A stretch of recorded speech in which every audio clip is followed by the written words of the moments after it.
Next up, Senior Soul and Modern, age 15 to 16, entry 375, Abigail Hayes in the classic level, To This Day.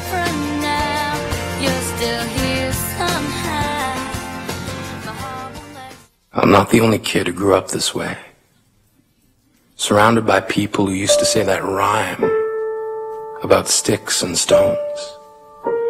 As if broken bones hurt more than the names we got called, and we got called them all. So we grew up believing no one would ever fall in love with us, that we'd be lonely forever, that we'd never meet someone to make us feel like the sun was something they built for us in their tool shed. Don't tell me that hurts less than a broken bone, that an ingrown life is something surgeons can cut away, that there's no way for it to metastasize. It does. She was 8 years old, our first day of grade 3, when she got called ugly. We both got moved to the back of class so we would stop getting bombarded by spitballs. But the school halls were a battleground where we found ourselves outnumbered day after wretched day. We used to stay inside for recess because outside was worse. Outside we'd have to rehearse running away or learn to stay still like statues, giving no clues that we were there in grade 5. They taped a sign to the front of her desk that read, "Beware of dog." To this day, despite a loving husband, she doesn't think she's beautiful because of a birthmark that takes up a little less than half her face.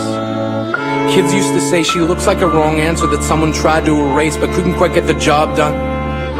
And they'll never understand that she's raising 2 kids whose definition of beauty begins with the word mom.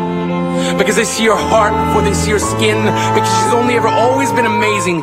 Because maybe you didn't belong to a group or a clique. Maybe they decided to pick you last for basketball or everything. Because how can you hold your ground if everyone around you wants to bury you beneath it? You have to believe that they were wrong. They have to be wrong. Why else would we still be here? We grew up learning to cheer on the underdog because we see ourselves in them.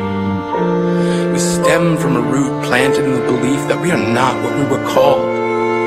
We are graduating members from the class of we made it, not the faded echoes of voices crying out names will never hurt me. Of course, they did. But our lives will only ever always continue to be a balancing act that has less to do with pain and more to do with beauty.